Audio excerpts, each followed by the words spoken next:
Hello from Magaluf. Yeah, I'm on holiday. Desperado. Damn it. Got a bit of a sea view. Video to follow actually, but another time. I must say, very nice place. But this is not what this video is about. I've just watched, a bit late, because well, he's got it, well, I've only just got a bit of Wi-Fi. Charlie Collison's video on winter working. Now, I'm not jumping on Charlie's post, he knows that. I'm trying to spread the word, really. So I went through the comments, and there were some fantastic comments on there from very experienced bricklayers who've worked all around the world, in Europe and that, and they're all the same conclusion. We are treated like shit here. I don't know what you can fucking do about it, but I worked in Holland in the 70s, and there was a system there. I don't know if they still do it. No idea. It's called the phosphorate. So if the temperature went below zero, basically you couldn't work. And at this particular period, we was off nearly 3 months, and over 80% of our wages. The guy I was working for had to pay something. The government paid the rest of it. They got looked after. I also worked in Germany in the 80s, just after the wall came down, in a place called Magdeburg. I actually weren't bricklaying, there was dry lining there, but German bricklayers were on site. It was a massive shopping centre, and it was minus 18 in the building. Listen, I don't know what they had in their mortar and that, but they were working, doing these great big jack walls, partitions between the shops and that, and it weren't affecting them. I'll tell you what, that was fucking cold. You know, it just seems everywhere else they look after. You know, it's a system. They look after their bricklayers, not just bricklayers. Every person in construction.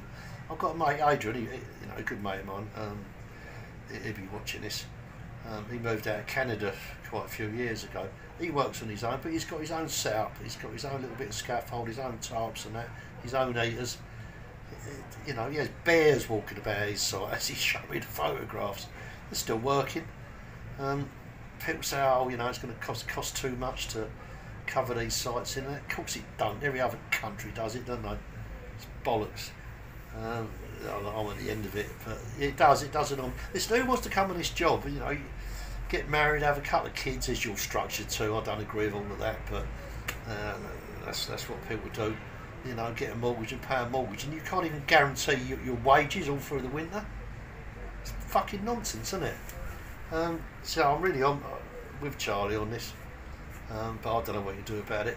I worked for a couple of old bricklayers in the 80s. They were top bricklayers, and they, before I was with them, I don't know when I've been born. When was Stevenage built? 60s? I don't know. They worked on Stevenage when I was young, and that was an all union site. You know, these were proper subby house basher bricklayers, but they said that was the best site they ever worked on. It was union controlled. They got paid for everything, and everything got built. You know, the only problems with unions is when the politics come into it. You know, and fucking backhanders and all that. But yeah, something needs to be done. But this is spoken about before. There's a Facebook site I'm on, Bricklayers in Ireland.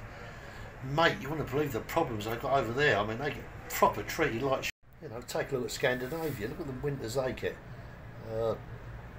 It's all tented in. They've got a scaffold that goes up and down, all powered. Anders Gaiman, he's got a YouTube channel, the Danish bricklayer. You know, look at the jobs he does. They're all tented in, heated for the winter. Don't bother them, go to work, isn't it? Oh, I don't know. Every other country in the world can do it, and we can't. You know, the problem with the UK is, I don't want to get into too many politics here, but I've fucking seen most of it, I'll tell you, at my age. Our country's just been raped. It's been raped by greed and inept politicians for years. We have no industry. Britain was built on industry, on the steel industry, the coal industry, all these industries. You know, when there was apprentices, people go up and they learnt this, engineering, learnt that. Don't do that no more. The whole economy relies on housing, the price of houses. How fucking ridiculous is that? You go to Germany, most people don't even own an house, they just rent, you know. So then that's why we get these big recessions, isn't it? Because the house prices go up. No one can afford them, they've got to come down. Well, there's no way to run a country, is it? But that's what we do. No, I'm going to leave it at that. It winds me up. Yeah, well done for Charlie for not exposing it really, but just bringing it to light. 'Cause it keeps getting forgotten. It always gets forgotten, and no one does nothing about it. And I don't know honestly what can be done about it, because the people running these sites, these Persimmons, all these fucking wankers. How's it going to change? It's not, is it? But listen, if anything can be done and I can help, I'm in there. Anyway, I'll enjoy the rest of my holiday.